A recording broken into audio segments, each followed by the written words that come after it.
University and a visiting scholar at the American Enterprise Institute.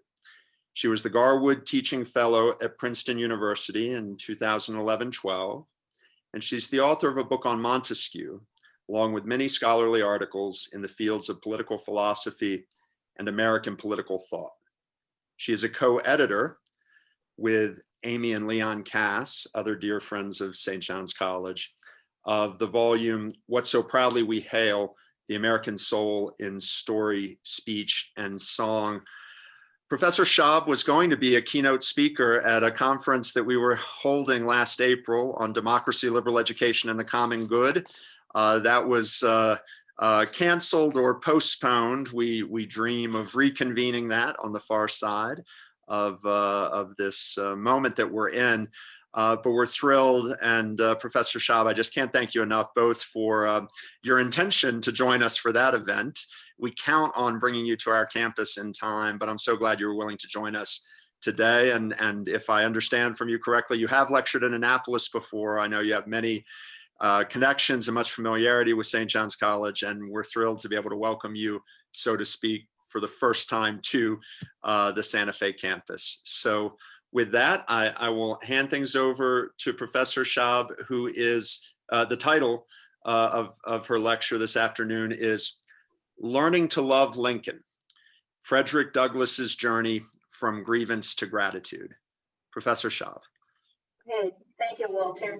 I'm delighted to be here to give a Friday lecture. I have always admired this St. John's tradition. I'm also delighted to be able to talk about my two heroes, Abraham Lincoln and Frederick Douglass.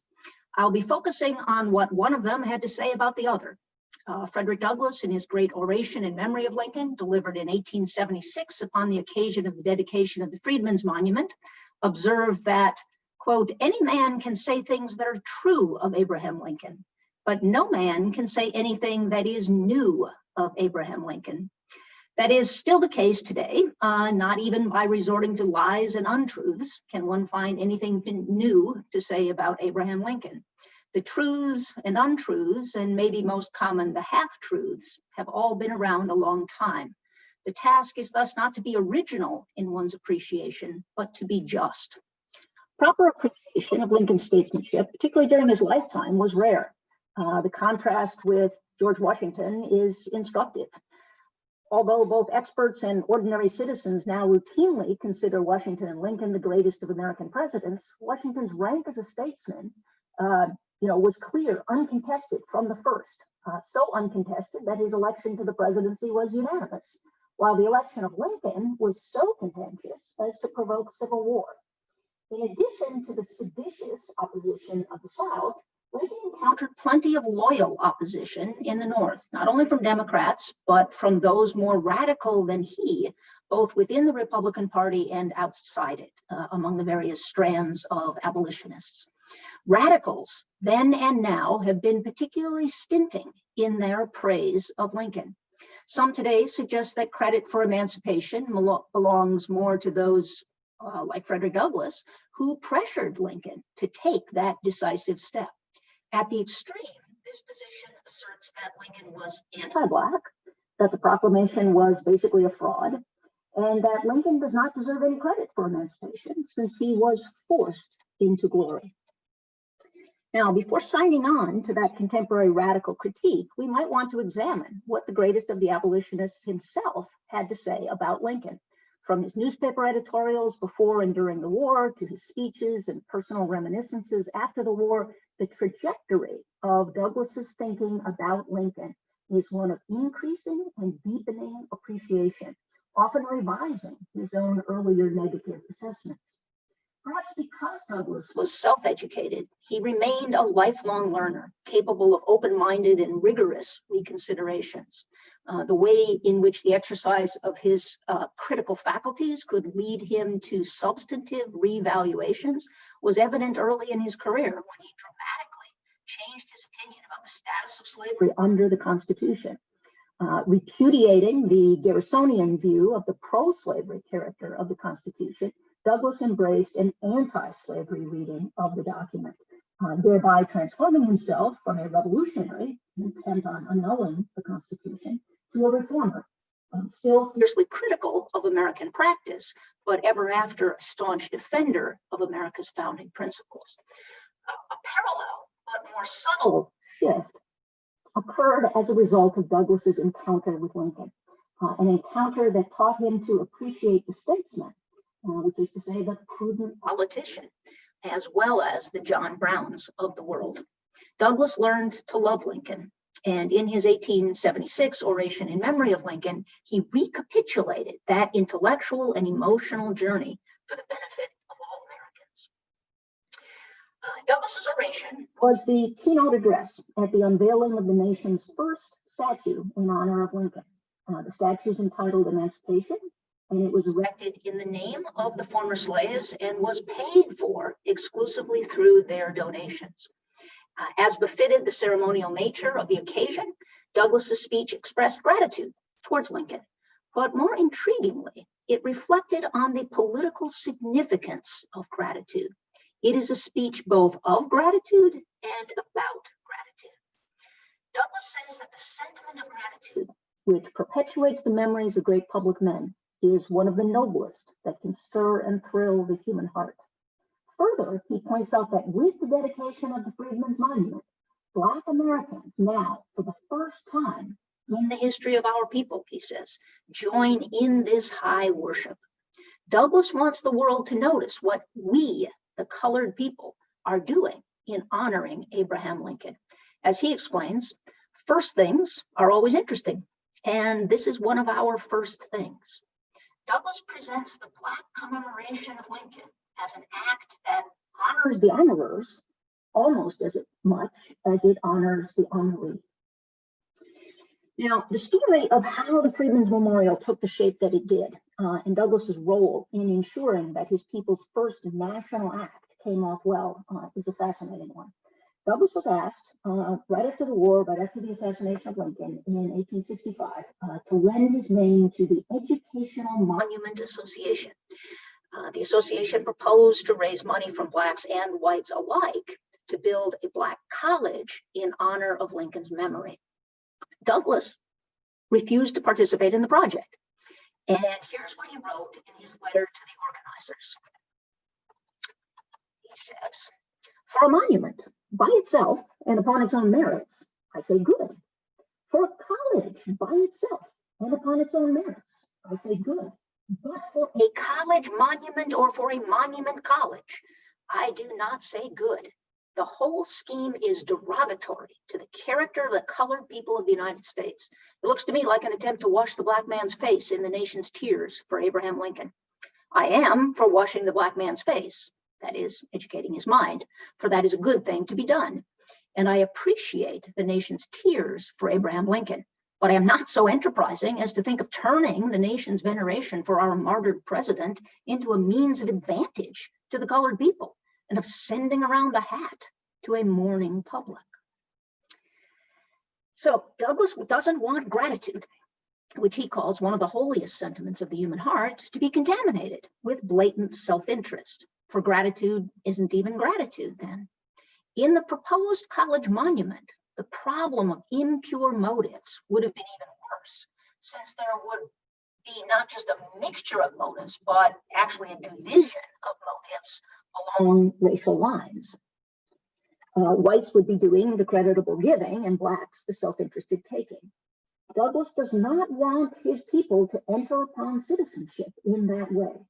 Instead of an ennobling display of Black gratitude, which would elevate the givers, and moreover, elevate the givers in the minds of white observers, the college monument idea would reduce Blacks primarily to the role of recipients.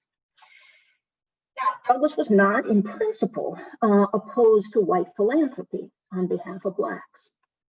Years earlier, he had sketched a plan for an industrial college in answer to an inquiry from Harriet Beecher Stowe about what she could do to contribute to Black advancement. However, Douglass was always sensitive to the dangers of ill-timed or overly intrusive assistance, which could have the perverse effect of sapping Black initiative, thereby impeding the long-term prospects of the race. Douglass was worried that there was always more of benevolence and pity rather than straightforward justice in white America's dealings with Blacks. His preference was for justice, sternly and blindly equal, with no special pleadings or privileges. This leads to what at first might seem a contradiction in Douglass's reaction to the Monument College project. As is well known, Douglass's vision for America is fundamentally integrationist. Nonetheless, he wants the monument to be exclusively a Black effort. However humble, he says it should be our own act and deed. On the other hand, when it comes to the idea of a college, Douglass speaks not only against the self-serving hybrid of the Monument College, but also against the idea of any college being built for the permanent and exclusive use of Blacks. Given the discrimination of the day, Douglass admitted there was a need for temporary recourse to what he called complexional institutions. But he did not want to see the founding of any institution that accepted the permanence of segregation. As he says, the American people must stand each for all and all for each, without respect to color or race. So he's in favor of a separately erected monument, but opposed to a separate college. Why a freedman's memorial, but not a freedman's college? What accounts for his different judgment on these two endeavors? The explanation, I think, hinges on the nature of the two undertakings and their potential contribution to either lessening racial prejudice or prolonging it. A display of gratitude by Black Americans, reflecting the special sentiments that they bear towards Lincoln, would undercut white prejudice by showing that Blacks were capable of the holiest sentiments of the human heart. Conversely, a college explicitly and exclusively reserved to Blacks, whoever foots the bill for it, by accommodating racial prejudice, in effect bolsters it. Thus, Douglass accepts all Black institutions only with great reluctance, and always with the proviso that as soon as circumstances permit, Blacks must make their way into the majority institutions.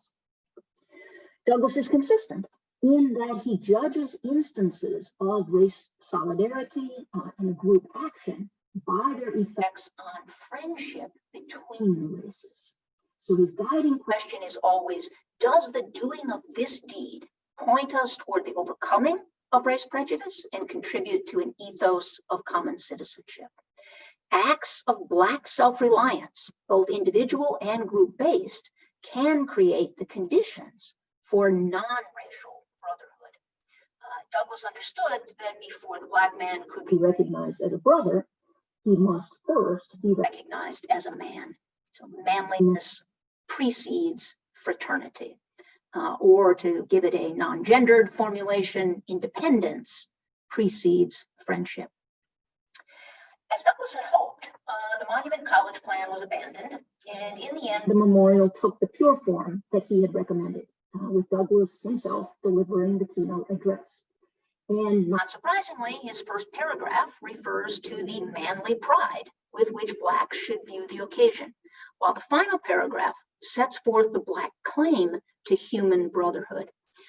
More especially, Douglass informs those whites who seek to scourge Blacks beyond the range of human brotherhood that the Freedmen's Monument stands as a refutation of their blighting slander.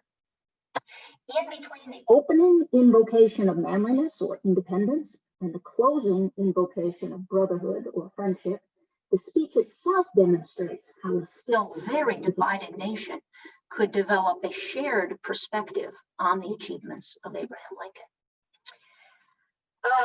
Any analysis of the speech must take into account not only the uniqueness of the occasion, but the rhetorical dilemma posed by the larger historical moment. Remember, the speech is given in 1876. The Reconstruction period is coming to an end. The federal government is increasingly reluctant to enforce the 14th and 15th Amendments, and Douglass was very worried about the resurgent spirit of the Old South. Douglass worried that reconciliation between Northern and Southern whites would end up excluding the freedmen and thereby erasing the real meaning of the Civil War. Thus, he attempts to use the memory of Lincoln counteract that dangerous tendency and in effect to revive the new birth of freedom. The oration has a careful structure. What I'm going to do now is just sort of take us through the speech. I'm hoping that maybe some of you are familiar with it. The oration has a very careful structure. It's composed of 8 distinct sections, and each of those sections begins with what grammarians call a vocative expression. In the first 2 sections, the vocative is friends and fellow citizens. And in the subsequent 6 sections, the vocative is simply fellow citizens. So first 2, friends and fellow citizens, the next 6, fellow citizens. Now, politicians, of course, rely on direct address of this sort all the time. Often it becomes a kind of verbal tick. Think of Lyndon Johnson, in his Texas accent, which I can't imitate, peppering his speeches with, my fellow Americans. Douglass, though, is doing this much more deliberately. His iterations, I think, signal new phases of an argument that delineates the different but not irreconcilable claims of whites and blacks to the memory of Lincoln. Douglass begins the oration by addressing his immediate audience, those who assembled that day in Lincoln Park, due east of the Capitol building on the 11th anniversary of Lincoln's assassination.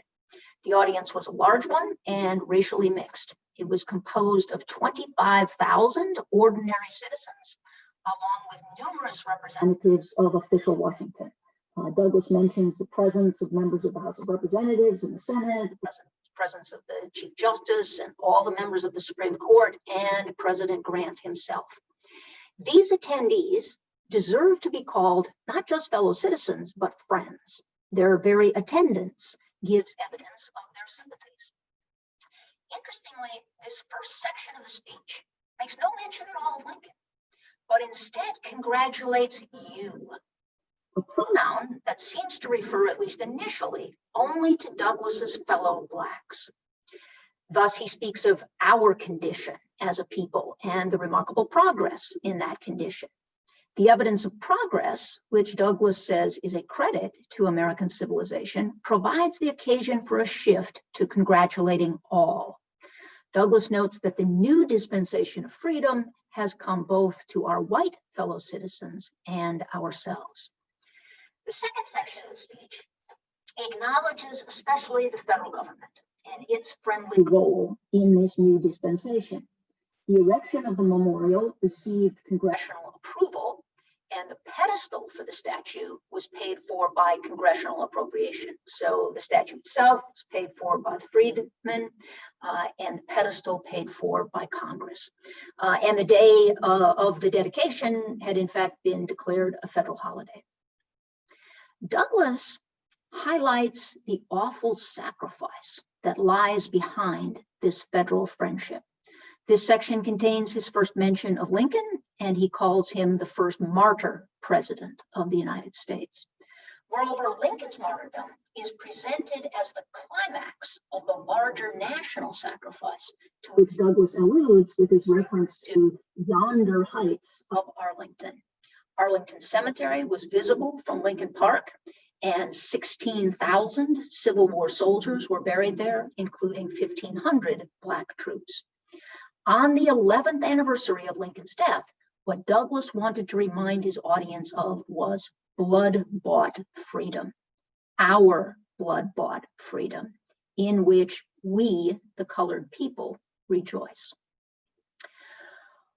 While Douglass emphasizes the sentiment of appreciation that gives rise to monuments, like the one being unveiled, curiously, he says nothing about the actual statue. And it is known that he was not altogether pleased with the design. And at this point, I'm going to try to share my screen with you so that you can get a look at this. All right. How do I do this? Let's see. Okay, I think I've got it. Share. Okay, can you all see that? Yes, no, we hope so. Walter, are you still there? Can everybody see this? Yes. Good, okay. That's the statute, okay. And Douglass was not altogether pleased with the design, and people today are even less pleased with it. I'm going to stop the sharing. Maybe during the question period, we can sort of return to this statute and talk a little bit more about its meaning and aesthetics. Okay, stop share. Diana, while I'm here, I'm Yes. going to let you know, your audio is varying some. A couple of people have commented. It keeps coming through, but it sort of shifts a little bit. So I just encourage Okay. you to I may actually just unplug the mic. Sometimes I get better results without the mic. let's give that a shot, because that Okay. it might be switching back and forth. Okay, let's do that. Okay. All right, so the statue shows Lincoln, Emancipation Proclamation in one hand, standing over the crouching or half rising figure of a slave. Now, dissatisfaction with the sculpture was not limited to Douglass. It was shared by others, and the official program for the festivities attempted to address these objections. It had a paragraph explaining that, quote, in the original design, the kneeling slave was represented as perfectly passive, receiving freedom from the hand of the great liberator. But the artist justly changed this to bring the presentation nearer to the historical fact by making the emancipated slave an agent in his own deliverance. He is accordingly represented as exerting his own strength with strained muscles in breaking the chain which had bound him. The brochure also mentions that there was an alternative design by the female sculptor, Harriet Hosmer. It had to be rejected as too costly. That design would have depicted Lincoln atop a central pillar, flanked by smaller pillars, showing, among other figures, Black Union soldiers. Douglass, I think, would certainly have preferred this design. That design would have embodied his favorite aphorism. He quoted this aphorism in speech after speech. The lines come from Lord Byron, and here's the phrase: "Hereditary bondsmen, know ye not, who would be free themselves must strike the blow." In a sense, Douglass's speech corrects the submissiveness or paternalism of the statute. Because Douglass's speech acknowledges both our loyal, brave, and patriotic soldiers and the vast, high, and preeminent services rendered to ourselves, to our race, to our country, and to the whole world by Abraham Lincoln. In other words, Douglass's praise of Lincoln is balanced by his recognition of Black agency, the invaluable contribution made by Black Union troops. Remember, by war's end, there were 180,000 Black troops.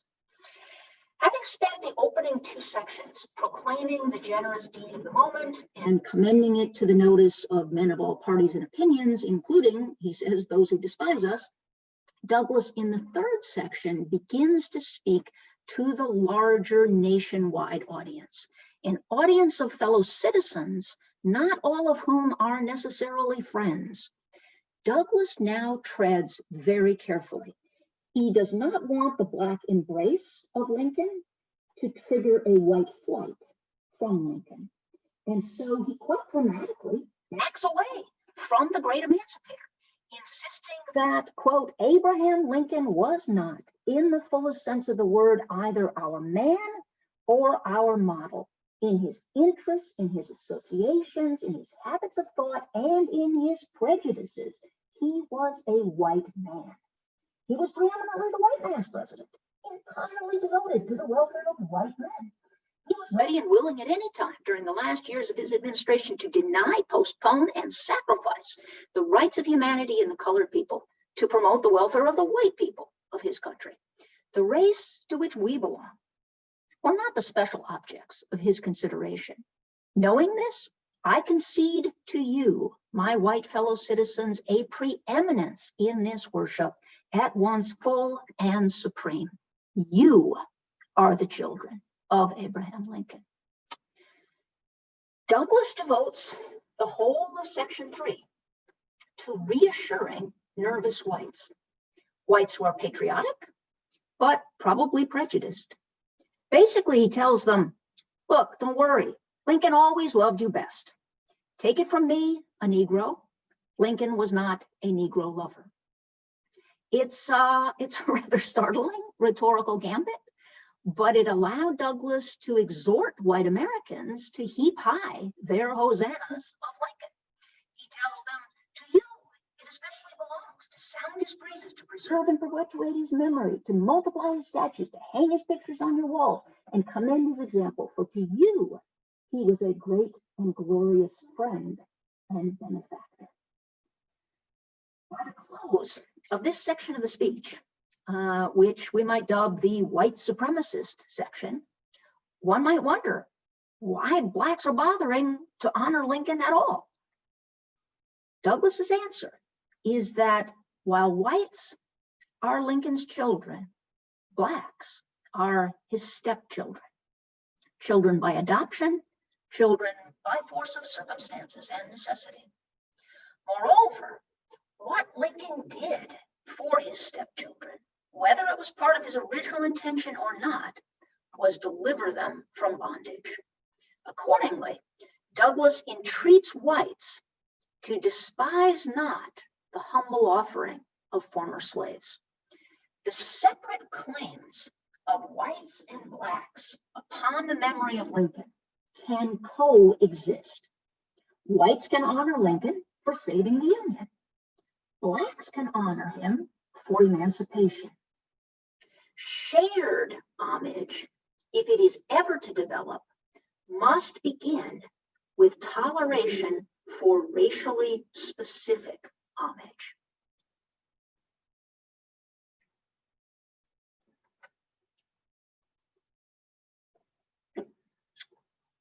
Frederick Douglass had a gift for metaphor, and this image of Blacks as Lincoln's stepchildren is one of his finest, I think. It accords nicely with Lincoln's own account of the relationship between the cause of union and the cause of emancipation, as expressed in his famous letter to Horace Greeley. Here's what Lincoln says about his own duty as president in the letter to Greeley. My paramount object in this struggle is to save the Union, and is not either to save or to destroy slavery. If I could save the Union without freeing any slave, I would do it. And if I could save it by freeing all the slaves, I would do it. And if I could save it by freeing some and leaving others alone, I would also do that. Douglass reminds his listeners that Lincoln was a Unionist first and foremost, and that he became the great emancipator only by force of circumstances and necessity. Whites ought to revere Lincoln as the savior of the nation. And indeed, the inscription on the National Lincoln Memorial, built half a century after the Freedmen's Memorial, reads, "In this temple, as in the hearts of the people for whom he saved the Union, the memory of Abraham Lincoln is enshrined forever." Of course, the Union to which Lincoln was devoted had at its foundation the principle of human equality. The Union was itself a moral project.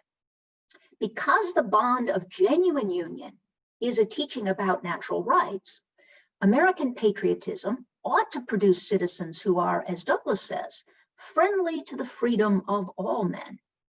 And in the fourth and central section of the speech, Douglass presents at greater length the stepchildren's view of Lincoln, the essential feature of which was faith in Lincoln's living and earnest sympathy with their fate. Again, Douglass doesn't paper over the disagreements and the disappointments that Blacks experienced during the war years. We were, he admits, at times stunned, grieved, and greatly bewildered. Douglass provides a litany of reasons why Blacks might have doubted Lincoln's goodwill. Lincoln supported colonization schemes. He refused initially to enlist Black troops. After finally allowing Black recruitment, he refused to retaliate when the Confederates violated the rules of warfare by massacring Black prisoners. And Lincoln revoked early emancipation decrees by Union generals in the field. Nonetheless, Douglass asserts that, quote, we were able to take a comprehensive view of Abraham Lincoln, a view that took the measure of the man. And after factoring in the logic of events, and even Douglass says that divinity that shapes our ends, we came to the conclusion that the hour and the man of our redemption had met in the person of Abraham Lincoln. Douglass then gives a counter litany of the liberationist and racially transformative policies that transpired under Lincoln's rule. He lists 9 achievements, culminating in the Emancipation Proclamation. And each time, with each achievement, he repeats a version of the phrase, under his rule we saw. Under his rule we saw. The phrase is crucial for both whites and blacks. Blacks who longed for liberty, but who might understandably be suspicious of rule and law, having suffered under generations of misrule, are reminded that their liberty came to them through law and through wise and beneficent rule. Conversely, whites are reminded that the actions of Lincoln, which struck not only at slavery, but also at prejudice and proscription, those were the actions of a dedicated constitutionalist. The closing paragraph of Section 4 celebrates emancipation and, moreover, shows that the celebration can be shared by all.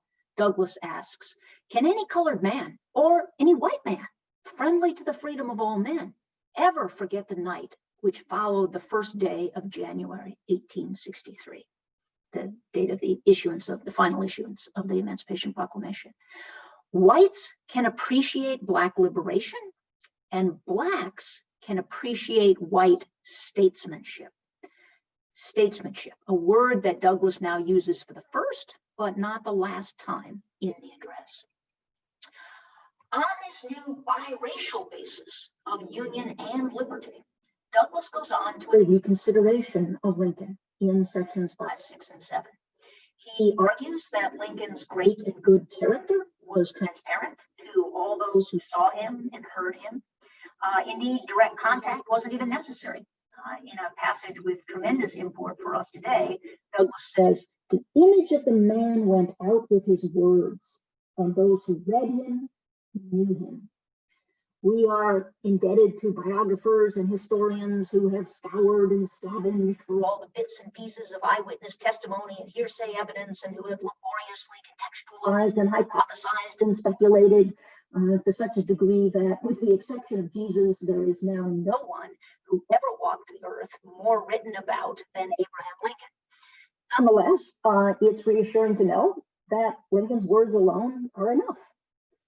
In light of this fundamentalist insight, Douglass now revises his earlier white supremacist account of Lincoln. He reconsiders Lincoln's deference to popular prejudice in the appropriate context, the context of democratic statesmanship. And here's what he says at the close of section 5. This is another fairly long passage, which I'm just going to read out.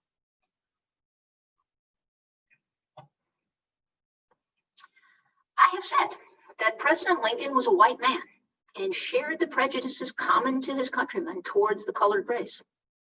Looking back to his times and to the condition of the country, this unfriendly feeling on his part may safely be set down as one element of his wonderful success in organizing the loyal American people for the tremendous conflict before them and bringing them safely through that conflict. His great mission was to accomplish 2 things.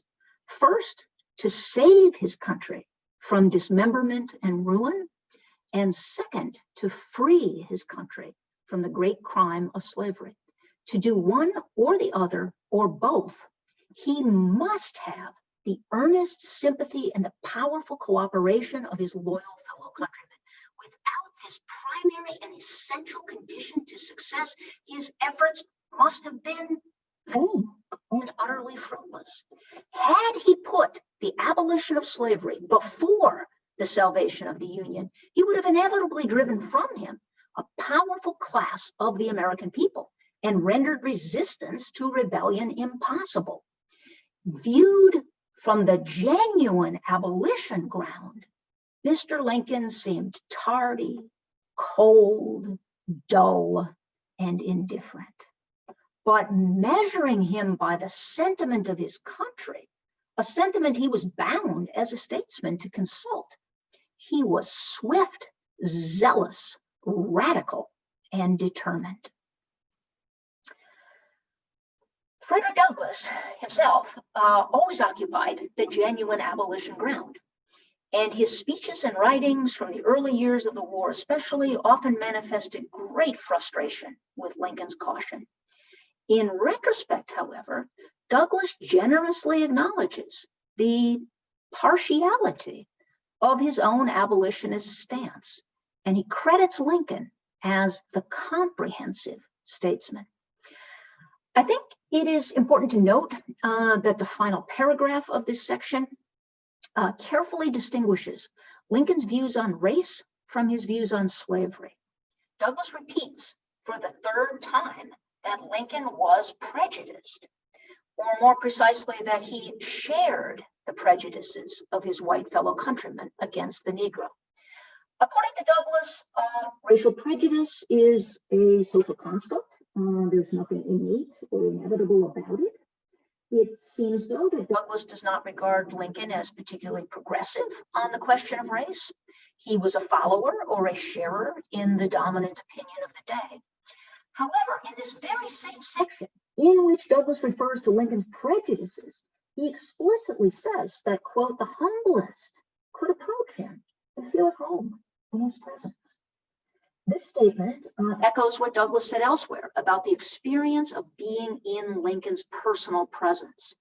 When he wrote about his second meeting with Lincoln, Douglass in his autobiography says, Mr. Lincoln was not only a great president, but a great man. Too great to be small in anything. In his company, I was never in any way reminded of my humble origin or of my unpopular color. We might wonder whether the presentation of Lincoln's racial prejudice is compatible with the presentation of his capacious and welcoming humanity.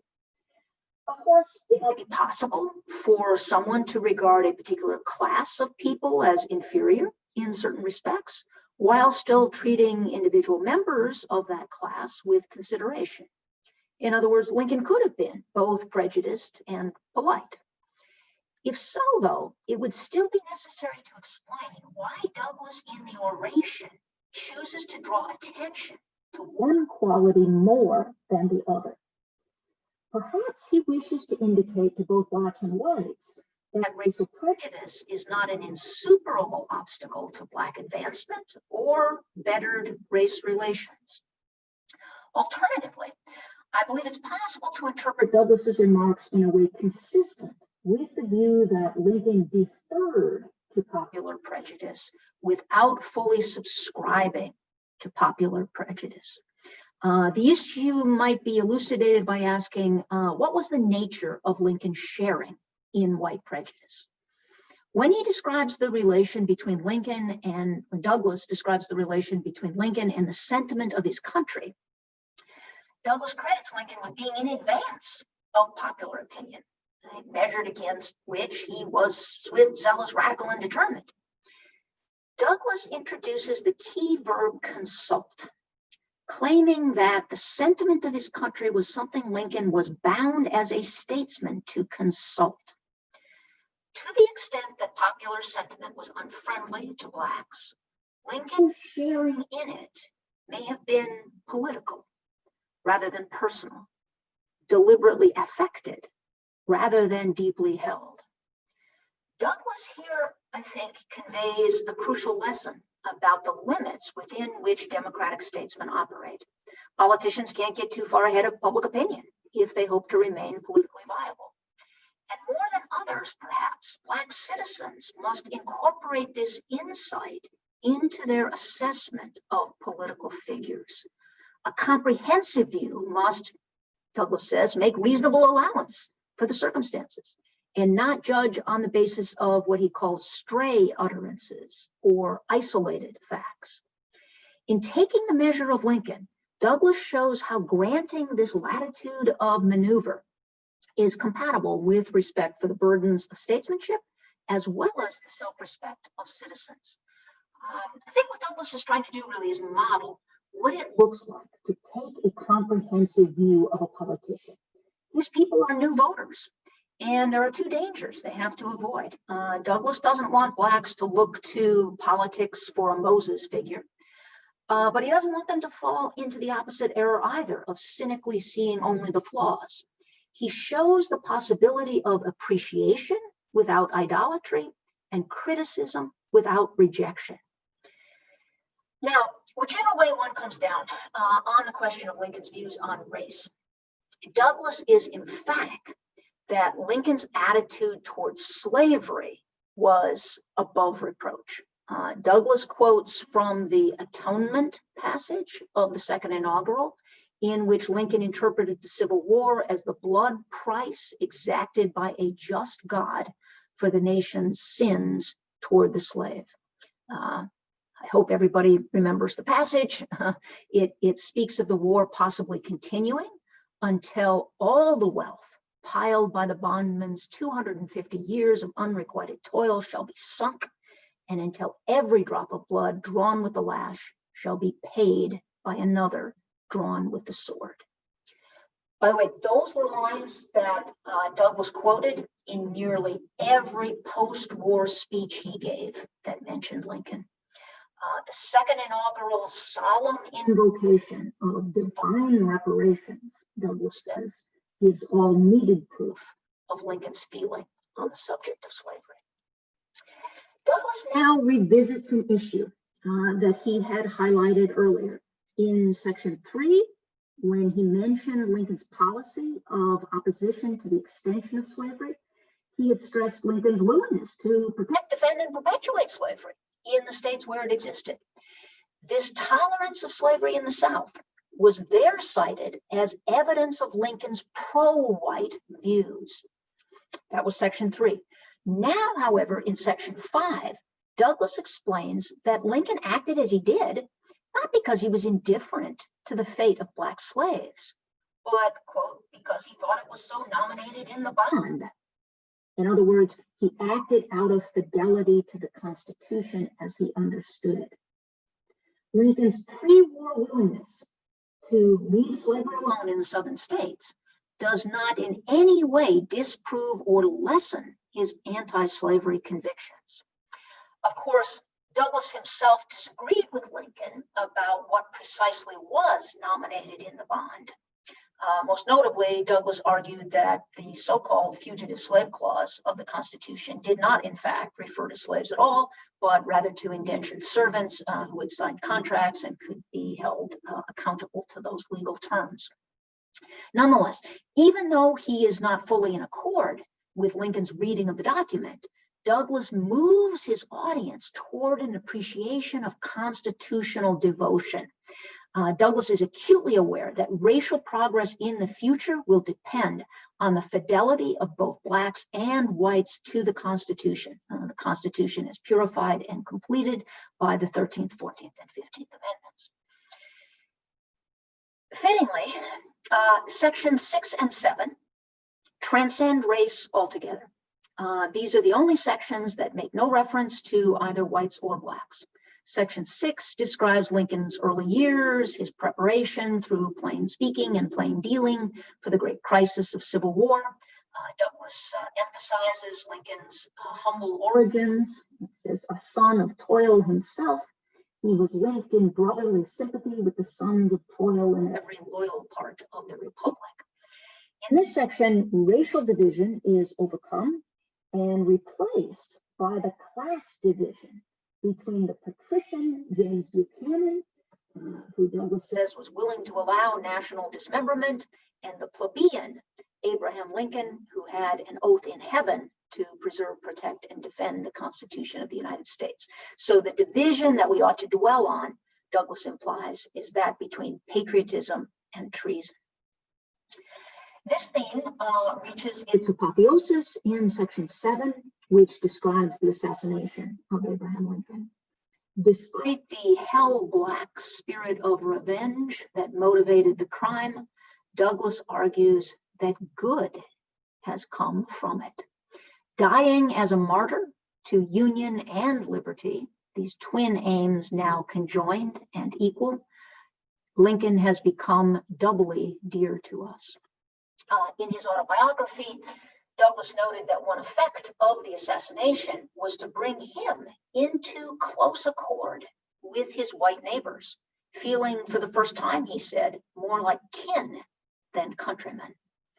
In the final section of the speech, section 8, just one paragraph in length, Douglass comes full circle, speaking once more to his largely Black audience. He tells them, quote, "In doing honor to the memory of our friend and liberator, we have been doing highest honor to ourselves and those who come after us."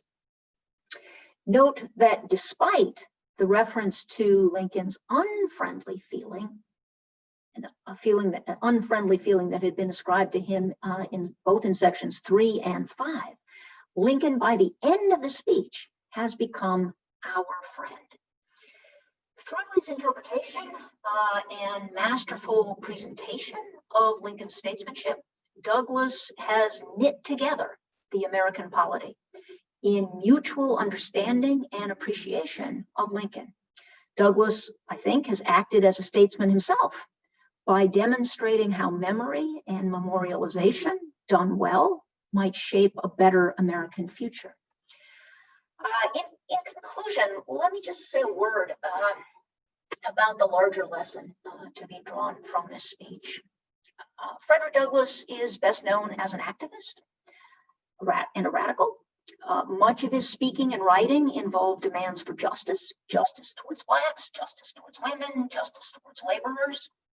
Approached famously by a young man asking what he should do for the cause of racial justice, the elderly Douglass is said to have replied, "Agitate, agitate, agitate."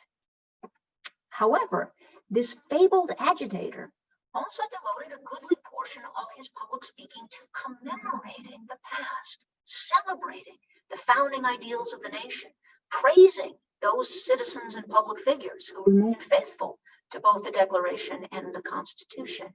In other words, he tried to foster a spirit of friendship and a unified national consciousness. Aristotle, I know I'm speaking to a St. John's audience. I can count on your familiarity with Aristotle. Aristotle called this homonoia, or like-mindedness.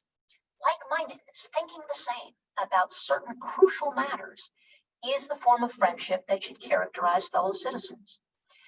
Aristotle calls this like-mindedness the greatest of goods for the political order. It lessens civic strife among the parts or parties that are always present in any large collective. Diversity, without this foundation of like-mindedness, is a recipe for growing discord. Like-mindedness allows cooperation and trust to replace contentiousness and suspicion. Aristotle argued that lawmakers should pursue this kind of friendship, more than justice even, since civic friendship leads to justice and does so without having to involve the coercive bite of the law. In friendship, what is right and what is pleasing come naturally together. For a model of how to encourage this civic friendship, I think there are very few who equal Frederick Douglass. Especially in our contemporary moment, as protests have erupted over incidents of racial injustice, as well as over statues and memorials that are thought to symbolize or contribute to ongoing injustice. I can't think of a better resource than Frederick Douglass. He's one of the nation's greatest fighters against injustice, and he took very seriously the topic of public commemoration. It matters intensely who we memorialize and how we understand the past. And I just want to mention a couple of things that I think distinguish Douglass from today's protesters and progressives. Douglass was a fierce critic of our national transgressions. He believed deeply in the American project. He called the principles of the Declaration saving principles. He called the Constitution a glorious liberty document. He is always calling upon the nation to rise to its highest ideals, to live up to its professions. He could be bitingly satirical, but he was never cynical. Always ready to find and praise what was good and generous and true in the American experiment. And it does seem to me That it is that spirit of gratitude that is being lost. There's a very deep alienation expressed in much contemporary rhetoric and action. Over the last summer, that hostility went so far as to threaten the Freedmen's Monument itself with destruction or removal. I think there are many reasons to preserve the monument, including that it was the site of one of Douglass's most significant speeches, and that it marks what Douglass called his people's first national act, the act by which they translated their gratitude for emancipation into an enduring work of art. This controversy over the monument will be salutary, perhaps, if it leads us to revisit its history and, above all, reread Douglass's speech. He can help us all towards a more thoughtful and nuanced patriotism. Thanks.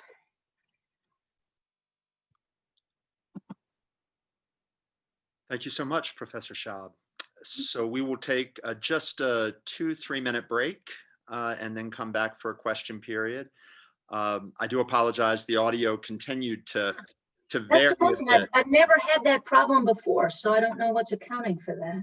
I think I was hearing what others were hearing, and so I was able to hear it all, but there was varying quality, and so we apologize for that, but I don't think it will inhibit our ability to have a good question period. So please stick around and join us for questions and comments, and I'll explain how we'll do that for those who might be new to the format when we come back in just a couple minutes. So thank you, Diana. Great. Okay. Okay. Welcome back. I just put this in the chat thread, but for those who might be new to the format, there are a couple different ways you can contribute questions or comments. There's the Q&A function, which will allow you to type in a question or comment. And then you should be able to wake up a button at the bottom of your screen to raise your hand if you'd like to ask a question live voice. And we'll sort of try to keep an eye on everything. It is also possible to use the chat function to get a question to us. It looks like that might have happened already, so we might begin there. But again, I thank you, Professor Schaub, for your talk, and we will get into the discussion now. So we do have a question in the chat thread, and we'll go ahead and begin there. This is from Nestor Aranabar. Dr. Schaub, congratulations on such a great lecture.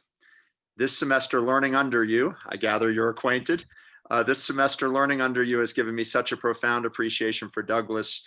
So this was an amazing culmination to it all. So Nestor, that's not a question. Thank you for that.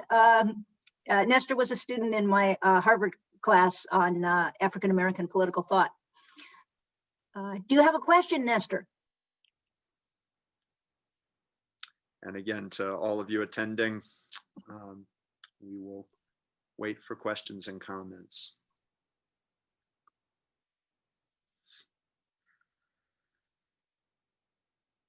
While we do that, I might just put up that picture of the monument again, in case we want to have any discussion of people's reaction to it. And I think that's a nice idea. You could just leave it up for a while. See if I can do that here.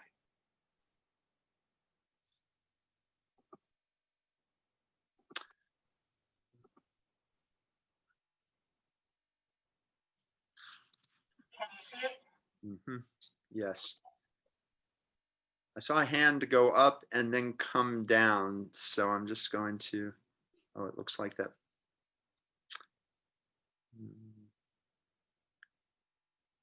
Let's see if it comes back up. Well, wait, maybe I can give my reading of this statue. Because I mentioned that, you know, Douglass wasn't that fond of the depiction, and the opposition to it has only increased since. One of the critics said that the statue is visually irredeemable. And of course, that's about the worst thing you can say about a sculpture, because sculpture is a visual medium. So to the opponents of the statue, the whole thing just looks too much like, the great white Moses and blacks in this passive and receptive role. And I think also because the optics are the optics of, benefaction and gratitude, and that doesn't really comport with our deepest notions of what equality and freedom mean. But I want to try to argue that there is something redemptive about the statue. If you look at it more closely, note that it's not called freedom; it's called emancipation. So it's not meant to be a depiction of freedom. It's meant to depict the transition to freedom. It's a change of status made possible by Lincoln's executive order. So I think it captures something true about that in-between or liminal state. The freed man is not yet a free man, right? Not a free man in full. So the depiction of the slave, he's neither kneeling nor standing. He's in a half-risen posture. He's poised on the brink of possibility. So I think the statute means to acknowledge that emancipation by law or under law is only the beginning of this arduous process, this journey. And significantly, the freedman is not shown looking up at Lincoln. He's nothing beseeching about it. He's not looking at Lincoln at all. He's not a supplicant. His gaze is fixed forward, eyes on the prize. He sees the future of himself and his people. So the widened prospects come as a result of the Emancipation Proclamation, but the freedman himself is just intent on his own self-realization, his own agency.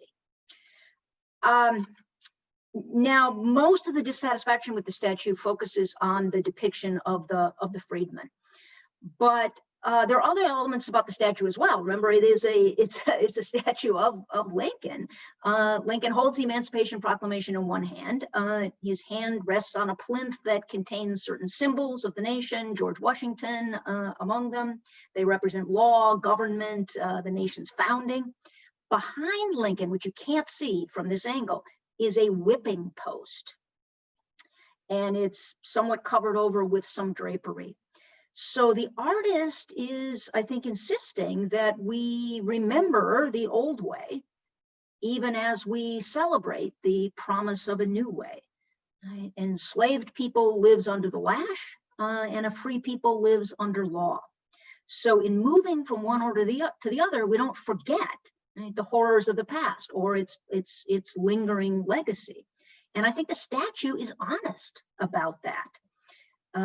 It celebrates the new birth of freedom, but it doesn't deny the nation's injustice. So you can see that also in the fact that even though the chain has been broken, the cuffs are still on the wrists of the freedmen. So the new order of the law allows for the freedman's rising, but this effort to wrench himself away from his former condition, is his, and that effort has to be ongoing. So the clenched fist and the straining muscles. And then also just, Lincoln itself, I mean, the statue commemorates an act of statesmanship. And rule of law is good and right, but the life of Lincoln shows that good men and wise leadership are the ultimate source of good laws.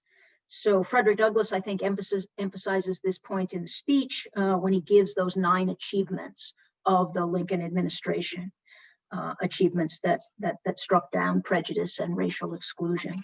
So I think actually, if we can actually look at the statue more and understand its symbolism, it's not visually irredeemable.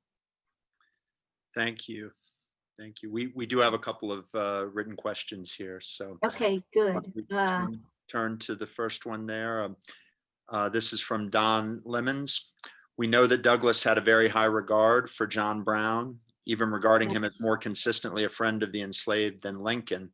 Did Douglass's evaluation of Brown descend as his evaluation of Lincoln ascended? Yes, that's a very good question. So I mentioned that, much of Douglass's speechifying after the war were these speeches of commemoration. And that includes not only the speech about Lincoln, but a speech about John Brown.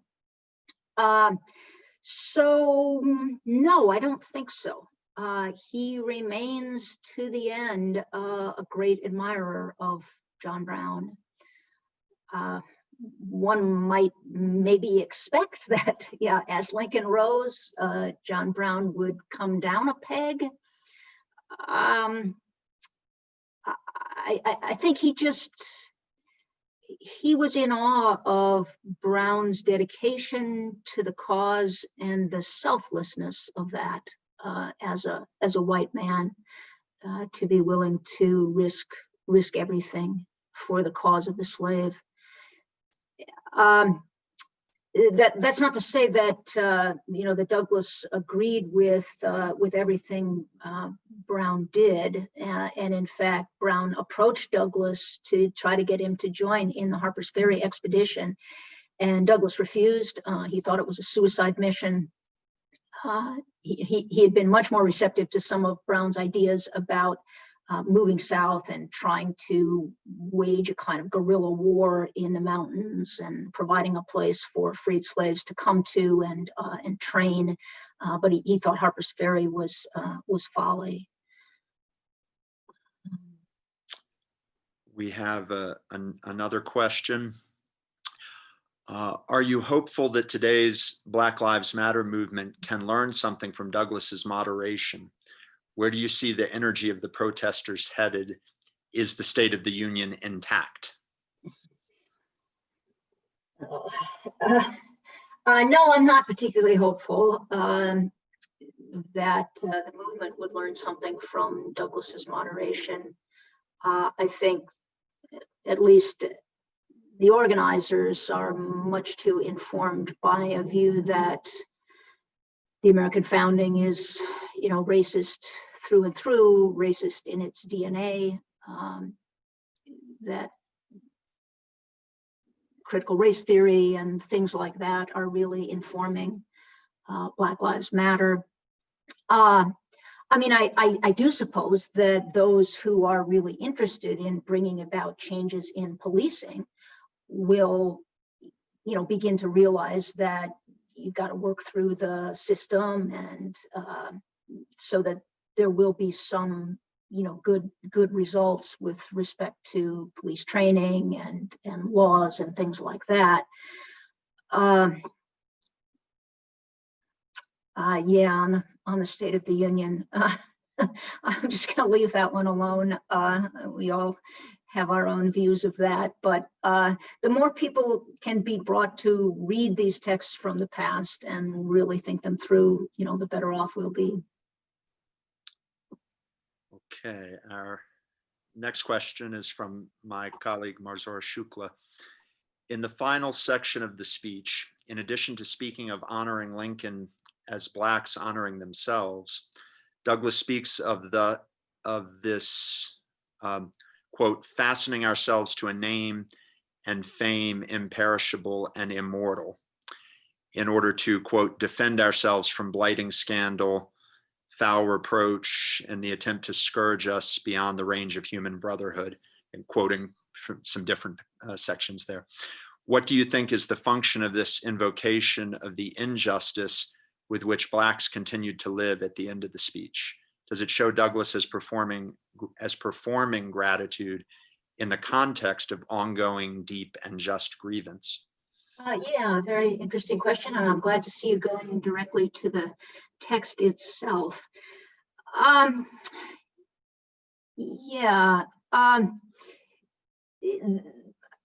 one thing, this is just typical of Douglass.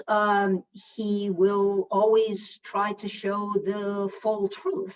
So he's not going to back off from pointing to this continuing injustice. The speech is much designed to, to defend ourselves from that blighting slander. I don't quite know what to make of you're saying that he's performing gratitude. If by performing gratitude you mean to imply that there's something inauthentic about that or something staged about it. I think he doesn't regard gratitude as, simply an emotion. It's a virtue, and yeah, the virtues are in a sense performed or acted out. Yeah, I mean, the question in a way shows what a complicated speech it is. He is expecting perhaps some transformation in the hearts of others, in the hearts of whites, at this display, right, of gratitude, and he understands it as a display, in that sense, as a performance. But I don't think that takes away from the sincerity of the gratitude. And it is kind of interesting that Douglass makes so much of gratitude. In so many ways, his philosophy is just the straightforward Lockean teaching on rights.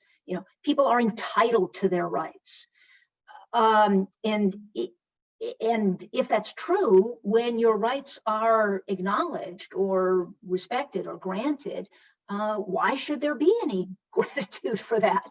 You're only getting what you deserve. The slaves deserved freedom. Why should they feel any gratitude?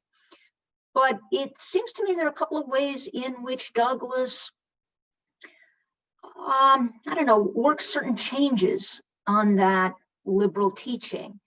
So he also says things like, it isn't enough to be entitled to your rights. You have to, in a way, prove your worthiness. And this is, of course, why he thought it was so important for Blacks to fight in the war. Freedom can't just be given, and if it is, the givers will never quite regard you as worthy. He knows that America began in a revolutionary moment through an assertion, willingness to risk life for liberty, and he believes that Blacks will only be respected if they show that same kind of commitment, that willingness to hazard. So even though everyone is entitled to their rights, he is aware that human nature doesn't, he says things like this all the time, a man without force is just not going to be acknowledged. So that's one way in which he sort of works a certain change on that liberal teaching, but then also in his understanding of gratitude. So you have to be willing to assert your rights and risk them and show you're worthy of them. But then when your rights are secured, you should be willing to show gratitude to fellow citizens. I think he thinks that without that foundation, there won't be that common bond. So he's very intent on evoking this and generating it. Thank you. The next question, presumably because you use this phrase, might be a little oblique to the lecture, but can you explain what critical race theory is? Well, not very well, because this is sort of new to me, but I can point you in a very good direction. Just this afternoon, Harvey Mansfield, the program on constitutional government, had Coleman Hughes. He's a very young man, African-American. He's 24 years old. And he gave a great précis of critical race theory. It's a notion that emerged out of elite law schools at a certain point and was for a while just restricted to the academy, but it now seems to be filtering out much more broadly. And so I think you can see its ramifications everywhere. I mean, one of the ideas, of course, is that it's impossible for Blacks to be racist. Only whites can be racist. I asked Coleman about this new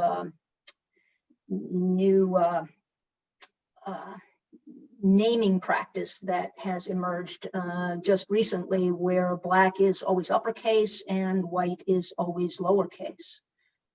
So you could see it in somebody like Kendi, right, where you now have to use, it's not enough to be not a racist, you have to be an anti-racist, and that means using law and government to sort of reverse the hierarchies, to dismantle white supremacy, white power. Anyway, that was very inadequate. So I would encourage you to check out the podcast from the Program on Constitutional Government and see what Coleman Hughes had to say about it. It was the best short description I've seen of it, really tackling the main premises of critical race theory. Before I take the next question, I just want to remind people, in addition to the written questions we have coming in, if anyone would like to raise their hand, and you can turn on your microphone and take some live voice questions too. If I'd seen this, I would have gone to this. This is Ms. Shukla was following up, I think, clarifying the performative comment that it should be understood in a political rather than an emotional register. I'm guessing that she typed that at the point at which you were speculating about what she might have meant by the performative. So I don't know if you want to add anything there. It's your answer might have touched on it already. Yeah, I know so that there is a political purpose to it. And as I said, I think he doesn't understand gratitude simply as an emotion, but really as a virtue. Yeah. Okay, next question. Dear Professor Schaub, thank you for your lecture. I do appreciate your comments on Douglass, but I would like to ask about your critique of today's activists and protesters. Douglass may be appreciative of the ideals that the Constitution stands for, but modern critique of it might have to do with the lack of inclusivity and equality for all. With inequality written into it, I believe that the Constitution is flawed despite it espousing some noble ideals. What is the Constitution to you that makes you think that BLM activists are wrong to criticize it in the way they do? And could you elaborate on how we should honestly appreciate / criticize the Constitution for what it is? Yeah, here, I mean, we would need to look at some other works by Douglass, especially his rethinking of the Constitution and his conclusion that the Constitution is a glorious liberty document. So Douglass does not believe that inequality is written into the Constitution.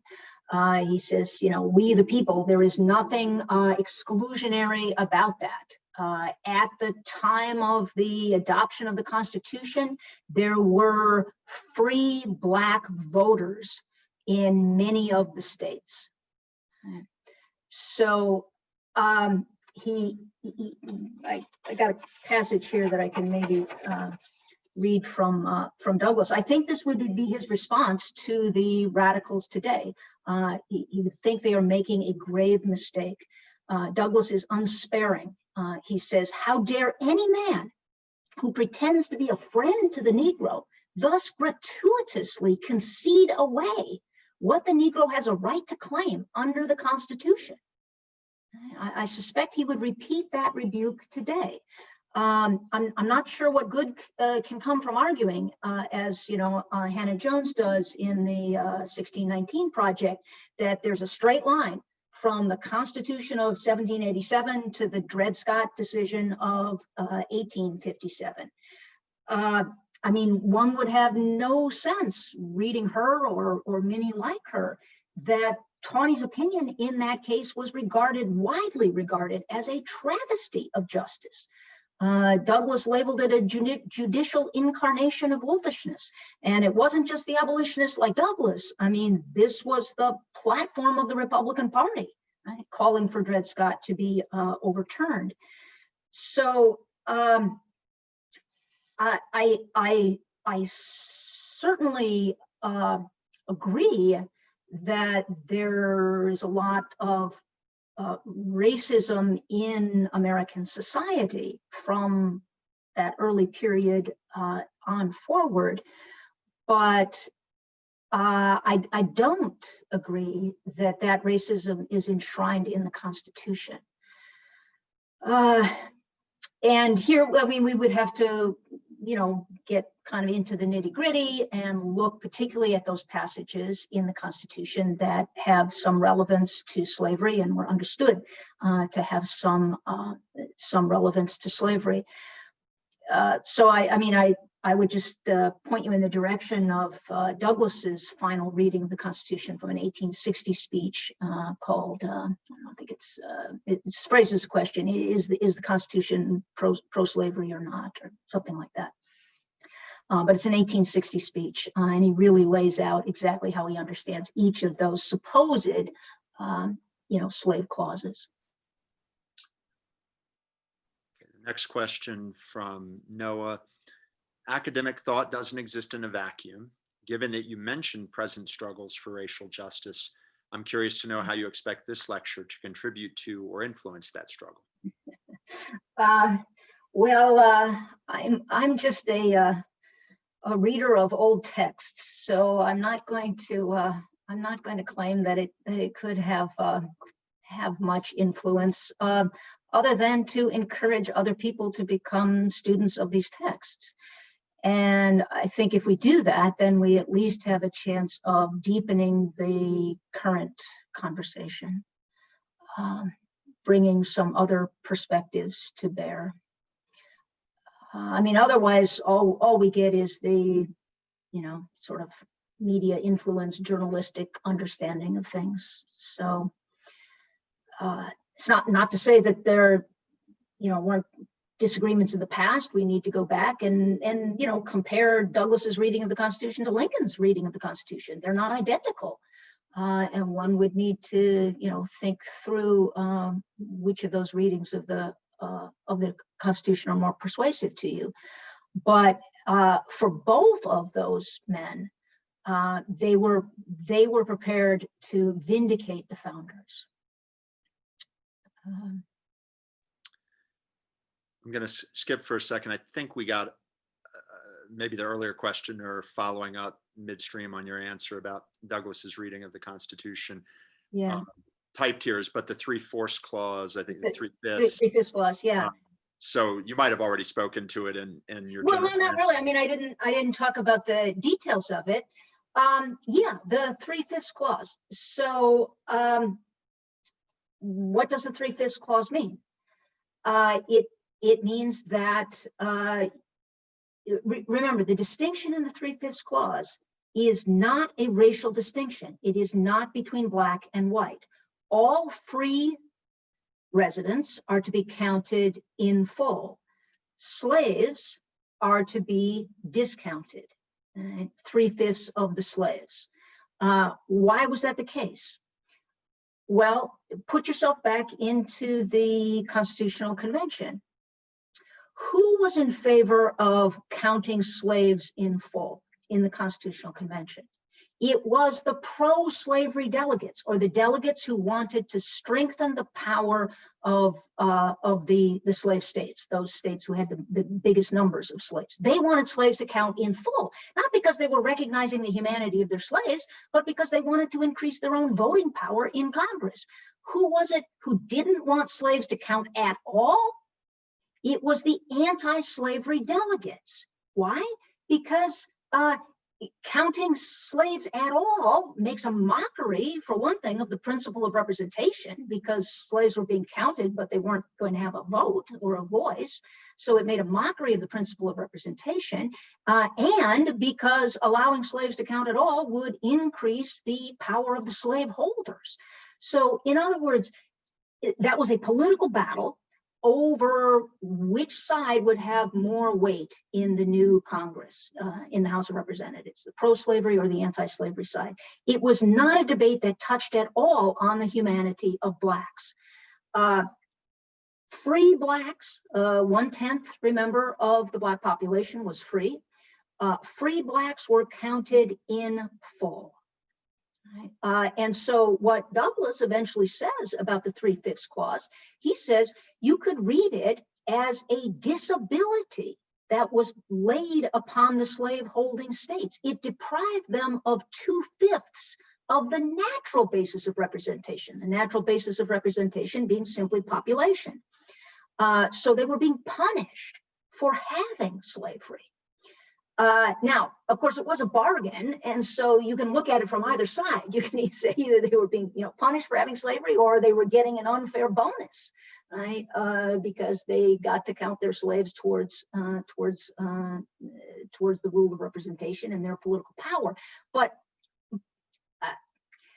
so I think but the main point, right, is that clause has nothing at all to say about the humanity of Blacks.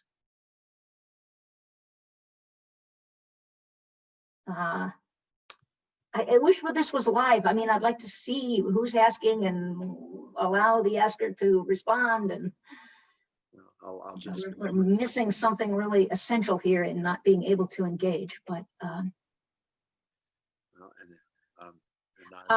do we want to go up to the one that was skipped? So we have another question. What do you really believe about Lincoln? Was he poisoned by white prejudice, or was he trying to accommodate and work with the spirit of the citizenry in order to fulfill the ideals of the Constitution? Yeah, I think my ultimate view is the latter. I don't think he was poisoned by white prejudice. He shows himself on so many occasions to be aware of it as a problem, and aware that even if there is some extent to which he has that prejudice, he recognizes it as a wrong, as something that he would need to work to purge. I also would cite things like in the Peoria Address, 1854, where he makes clear that the meaning of the Declaration requires not just an end to slavery, but the vote for all. In fact, I could probably grab that passage really quickly. So let me see if I can find it here. It's in Peoria, and it's actually in the dead center of the very long Peoria Address. So he says, he quotes directly from the Declaration. And then he says, I have quoted so much at this time, merely to show that according to our ancient faith, the just powers of the government are derived from the consent of the governed. Now, the relation of masters and slaves is pro tanto a total violation of this principle. The master not only governs the slave without his consent, but he governs him by a set of rules altogether different from those which he prescribes for himself. Allow all, and he capitalizes all, allow all caps, every single letter of it, allow all, A-L-L, the governed an equal voice in the government, and that only is self-government. So in 1854, Lincoln had made it perfectly clear that if Blacks after slavery were to remain in the United States, not pursue colonization, if they were to remain, the self-government would mean allowing them an equal voice in the government, the consent of the governed. Now, what does he do right after he says that? He backpedals, and he says, let it not be said that I'm contending for the establishment of political and social equality between the whites and Blacks. I have already said the contrary. I am not now combating the argument of necessity arising from the fact that the Blacks are already amongst us, and he goes on and on. It seems to me what he's just indicated there is, yeah, he can't now call for full political equality.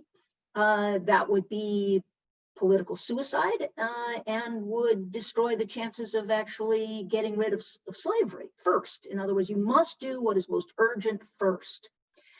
But the way in which Lincoln prosecutes the battle going on over the extension of slavery. He prosecutes that in a way that does not stand in the way of future improvement towards a fuller realization of the equality principle. Now, there were some who were trying to get rid of slavery in the territories and doing it with appeals to racism, right? By saying, we want that territory for whites and we don't want any blacks there, and we don't want slavery because we are because we're anti-black. But Lincoln is very careful to always formulate the anti-slavery cause in a way that will sort of put it on this trajectory to the next steps that would come after that. Thank you. I think we sort of have a follow-up there from Janet Dougherty, my colleague. What do you make of Lincoln's break from Jefferson in the eulogy of Henry Clay? Can you tell me what you mean by that? I guess I don't know that he breaks from Jefferson. I know he quotes Jefferson. I think he quotes him on the wolf by the ears comment of Jefferson. I do think that what Lincoln is doing in that eulogy of Henry Clay is quite brilliant. The Democrats, of course, were positioning themselves to actually be the heirs to Henry Clay, the Whig, by saying that they were the ones who represented the spirit of compromise. And I think what Lincoln does in that eulogy of Clay is not to concentrate so much on Clay as the author of all of these compromises. What he draws out about Clay is Clay's commitment to liberty, including liberty for the slaves. In other words, he stresses Clay's anti-slavery credentials. And of course, he has a certain political purpose in doing that. He hopes to claim the mantle of Clay for himself, rather than allowing Douglass to claim that mantle of Clay. We got a follow-up comment from Janet. The context of the letter is Jefferson's opposition to the Missouri Compromise. Yes. Okay. Good. Yeah, you're right. Lincoln. Remember, Jefferson's view was this view called the diffusionist thesis, where you would better be able to get rid of slavery if you allowed slavery to spread itself more thinly over the land.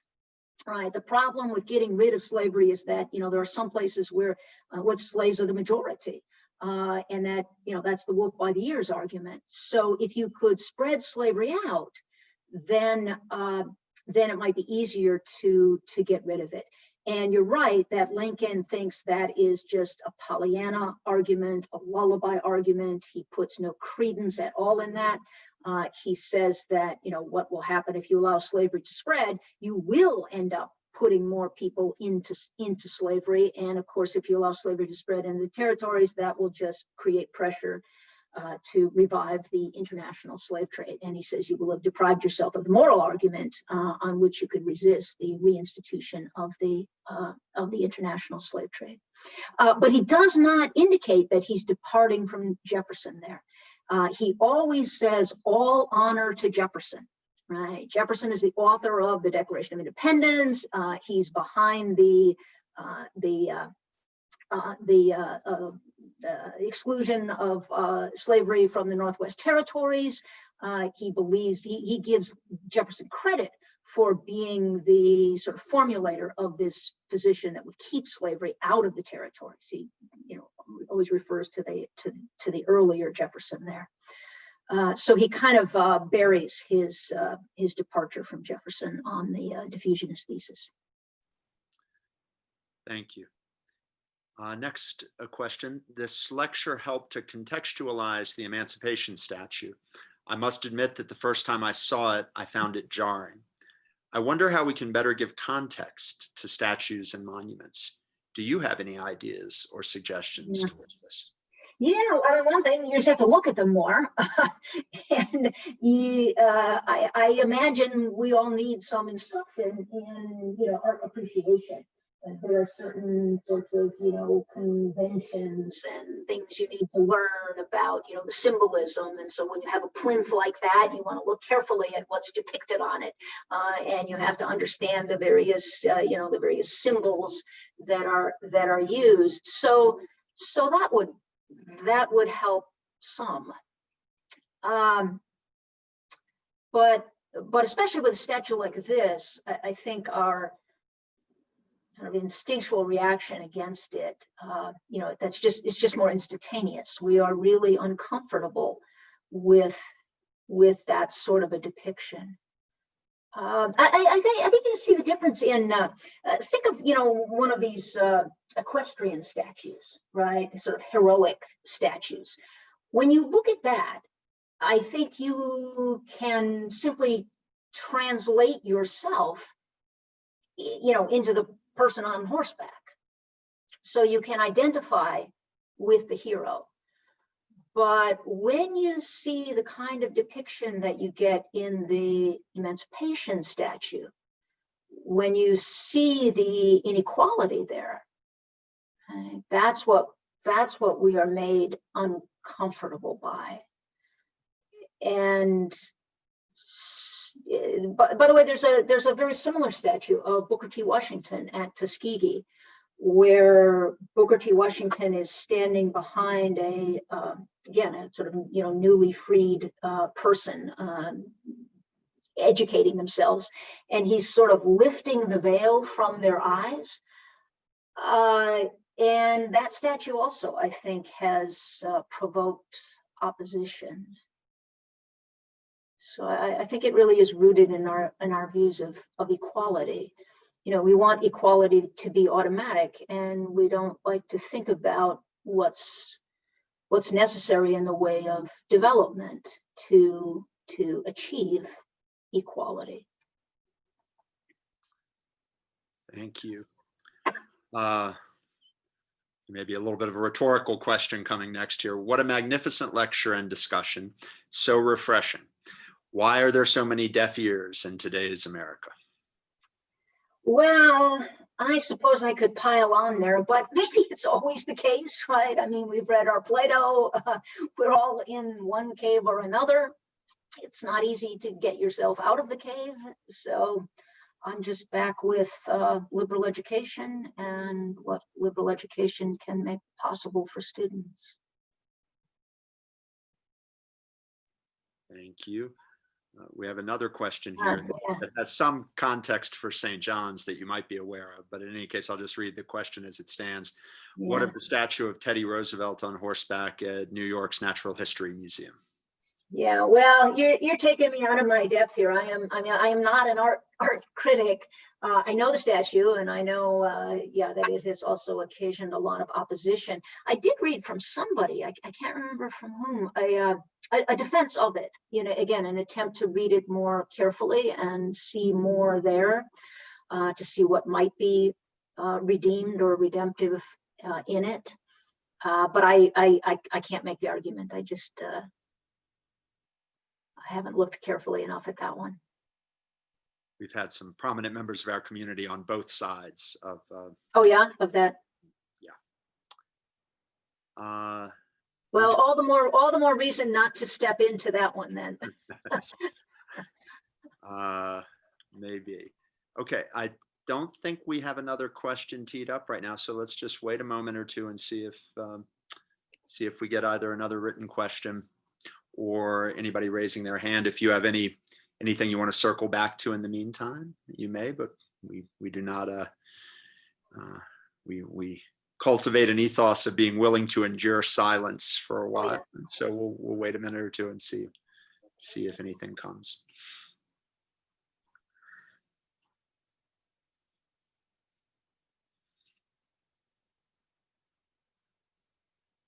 What do they read at St. John's from Douglass?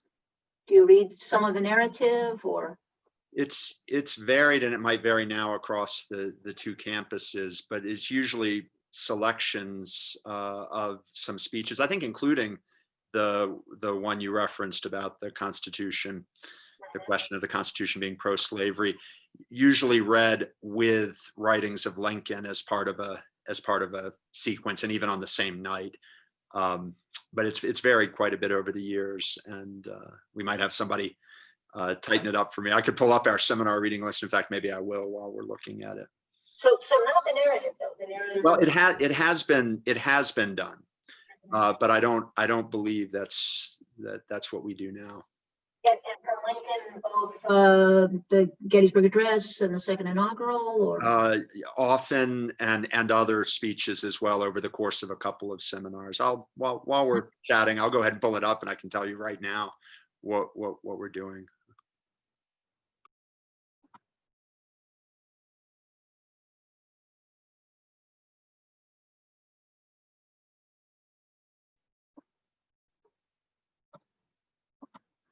I see we got a question, so I was going to get distracted here. So let me read this, and then I'll answer your question in a moment.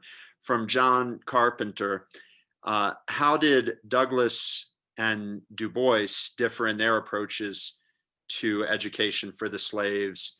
And I will mention, Diana, we read in our senior year now, over 2 nights, all of the Souls of Black Folk. Yeah. Yeah, this one, they are in really different generations. I mean, Douglass does live until 1895, and Du Bois at that point is just sort of coming on the scene. So the usual pairing is to think more about the disagreement between Booker T. Washington and Du Bois on education.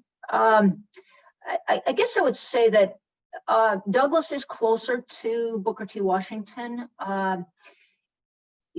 Both Douglass and Washington are born into slavery, and Douglass is almost entirely self-educated. So I think they have a sense of what's necessary for the great masses of Black folks after the Civil War, that you really have to begin at the beginning. And so it will be basic education, and especially what came to be called industrial education. So in that letter that Harriet Beecher Stowe wrote to Douglass saying, what can I do for the freed people? He did recommend, putting her money towards industrial education. And what was meant by that is skilled trades, as a route to sort of middle class status. So Douglass, I think, felt the need for Blacks to move out of menial employment towards, skilled employment and skilled trades. I think he certainly would not have been, opposed to college education for the freedmen, but it doesn't seem to me that that's where his major effort lay. And Booker T. Washington, is one who very much takes that argument and embraces it.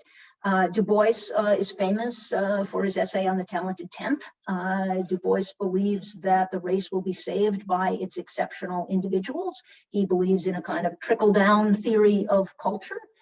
You have to have those who are the elite, right, who will be able to guide and lead the masses. So he's very interested in the education of that elite. And Du Bois writes beautifully about liberal education and what it can achieve, both what it can achieve practically in terms of, kind of political education for the elites, but also just what liberal education means for the individual. There's that beautiful passage from Du Bois, I sit with Shakespeare and he winces not. I summon Aristotle and Aurelius and what soul I will, and they come all graciously with no scorn nor condescension, and so wed with truth I dwell above the veil.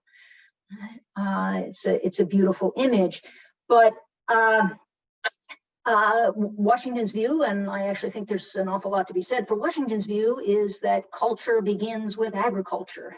It begins from the ground up, and you have to cultivate that. You have to proceed along certain steps. Also, what Washington was trying to do was just make sure that whites in the South would permit education for Blacks. And he had to show them what interest they might have in Black advancement, Black economic advancement, and Black educational advancement. Yeah, I don't know if that was sufficient on that or not, but yeah, those are great texts to read. In fact, I think there's a really wonderful essay from Washington called Democracy in Education, where I think it's very clear that his interest in education is not just an economic interest, but is ultimately a political interest. He's thinking about how you educate for citizenship. Okay, thank you. We have another question. Critical race theory promotes the idea that race is a social construct. You have spoken about the different races as if grounded in nature. Did I understand you correctly? No, you did not. So this is an important clarification. I think I agree with Douglass on this. Douglass thinks that race is purely a matter of skin tone. So in that sense, it exists. Color exists. There are differences in color, and they fall across a spectrum. So I don't think it's only critical race theory that believes that race is a social construct. I think that Douglass thinks it's a social construct. I think that Lincoln thinks it's a social construct. It's, I think, clear in Lincoln. Lincoln tries to avoid using the word race. Race is the way that, those who are interested in maintaining white supremacy in his day, they embraced the language of race. Tawney, Stephen Douglas always spoke about race. Lincoln always speaks about color, and he makes clear that color is a matter of shades. Right? It's just across a spectrum. And Douglass also, I think, speaks more about color. He believes that race is narrow and humanity is large, that he tries to encourage he's trying to move American society to a place where it will no longer be race conscious or so race conscious.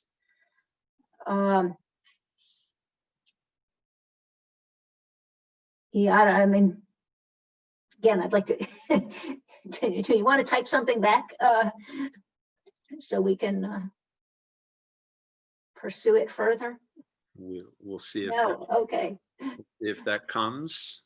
And we have another lull. I did look at our current reading list. The question of the piece on the question of whether the Constitution is pro-slavery, I think, is the only Douglass we read in the fixed seminar readings right now, and it's together with Dred Scott and Lincoln on Dred Scott and the Cooper Union speech. We have another seminar that has several speeches by Lincoln, and in that sequence, which also includes Tocqueville, we then move on to Du Bois after that. That's in the spring of the senior year that students are reading those texts. Yeah, if they're going to read the whole of Souls of Black Folk, that includes the essay that criticizes Booker T. Washington, right? Yes. In fairness to Washington, you should probably have students read a speech by Washington called "The Intellectuals and the Boston Mob." Sounds like at the very least a good what we sometimes call guerrilla seminar, or yeah. And Washington has come on and off in similar sequences over the years. And again, things get read in other classes, but when we're looking at our sort of core required seminar reading list, that's what's in that sequence now. We'll wait another minute, but people may be, including you, may be ready to adjourn for the weekend. Oh, we have a Friday night, although there's nowhere to go. So we let's see. I think this is maybe the questioner following up. In any case, thank you for your answer about race. It is so sensible. I've had a knee-jerk reaction to the social construct idea until now. You have helped me overcome that. yeah. Oh, good. Okay, we do have another question. And from the earlier questioner, Noah. When I asked how you expect this lecture to influence present struggles for racial justice, you responded with, "I'm just a reader of texts." I think you might have said old text. I take great issue with that because it seems to be a refusal to recognize any link between political theory and political practice. At the end of your lecture, you not only mentioned the present struggle for racial justice, but seemed to imply it was lacking in some way. Can you please elaborate?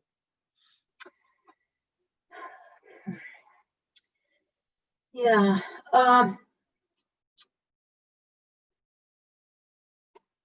Well, yeah, I don't mean to deny a link between political theory and political practice, but I guess I can only say that to the extent that I have expertise, it's in the texts. And so I want to bring students to those texts, and I don't want to dictate what they derive from the texts about the contemporary moment. I want to equip them to think better and more deeply about the contemporary moment. But I guess I'm very sensitive to what I think is a kind of politicization of the classroom, and I don't want to engage in that myself.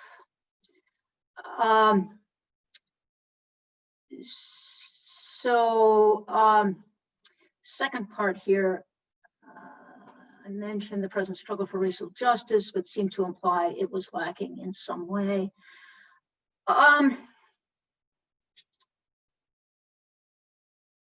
I do think it's lacking in some way. I think it has taken a turn, influenced by the Black Power movement and the sort of mainstreaming of the Black Power movement, so that the struggle is, I think, no longer primarily envisioned as a biracial quest for justice. Douglass worked together side by side with white abolitionists. White abolitionists and Black abolitionists worked together to bring about an end to slavery. He never conceived of the struggle as racial. In a certain fundamental sense, he did not conceive it as a racial struggle. The same thing is true of King. Right? He spoke of a biracial army. He did not formulate the issue as Black versus white. He formulated the issue as justice for those who were being wrongly excluded. And yes, the impulse behind the exclusion was racial. It was racist. But what I think happened, and we can see it very much now in the way at least some protesters formulate the issue. It's that America altogether is shameful. It's formulated. It's formulated in terms of Black versus white. It's all white supremacy. It's all white power, which has to be replaced with Black power. So it's not quite as stark as it was sort of in the original formulation of Black Power by folks like Stokely Carmichael. So there's been a certain mainstreaming of it, and so it's changed a little bit, but it seems to me more divisive than it has to be. I don't want to go, I don't want to get too much into details, but you could, talk about the way in which the police are talked about. And I think there are serious problems, but I don't think the way things are formulated now is the most helpful way to approach and ameliorate those problems.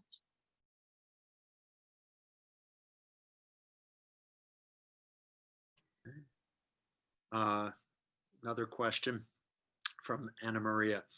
Du Bois borrowed Douglass's phrase, the color line, as a guiding idea in the souls of Black folk. Do you feel Du Bois picked up the work that Douglass left undone? In part, yes, and in part, no.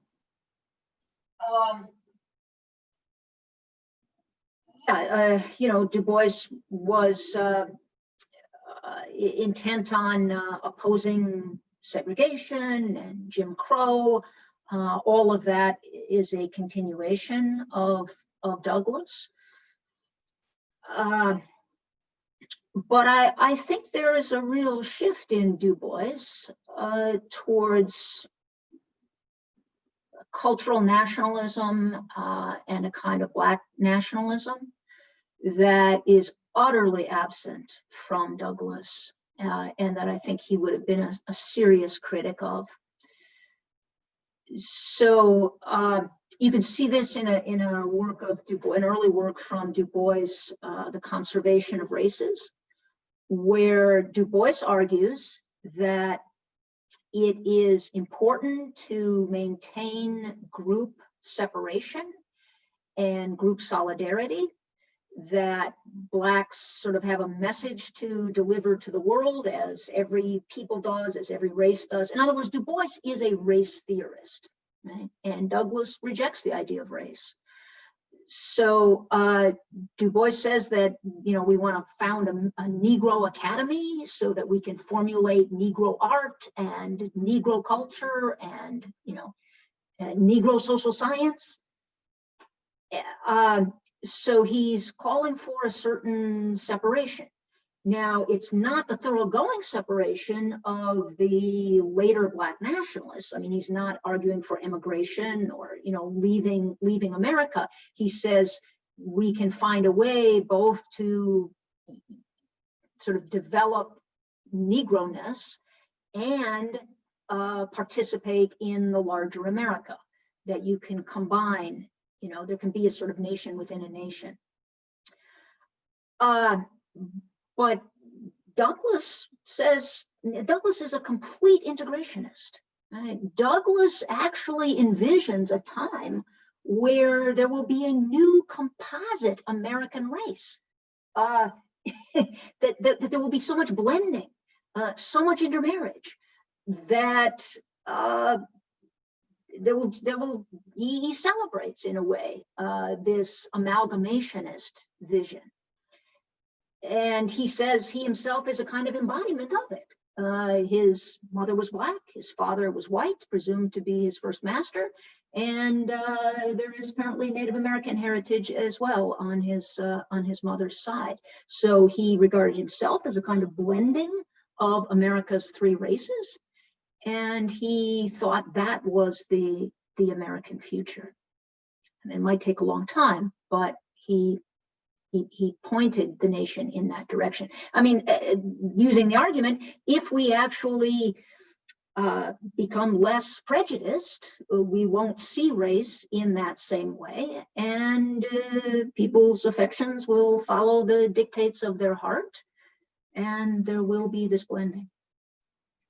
And Du Bois says, absolutely not.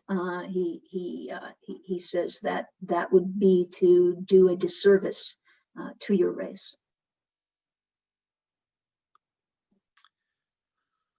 So I think we might let that be the last question. Professor Schaub, I'd like to give you more or less the final word if there's anything you'd like to close with. But before I do that, I just want to thank everyone for attending, and just generally thank our community for participating in, improvising, and adapting to our fall lecture series. And I'd like to thank you very much for joining us this evening. It was a very timely, they might be old texts, but as the questions show, a very timely set of texts and set of questions that you raise. We're very grateful for you sharing your reading and the depth of your scholarship and your attachment to liberal education with us this evening.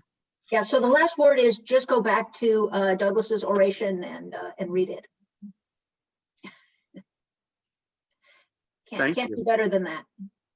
Thank you so much. And with that, we will close. Thank you all for attending. Great. Thanks.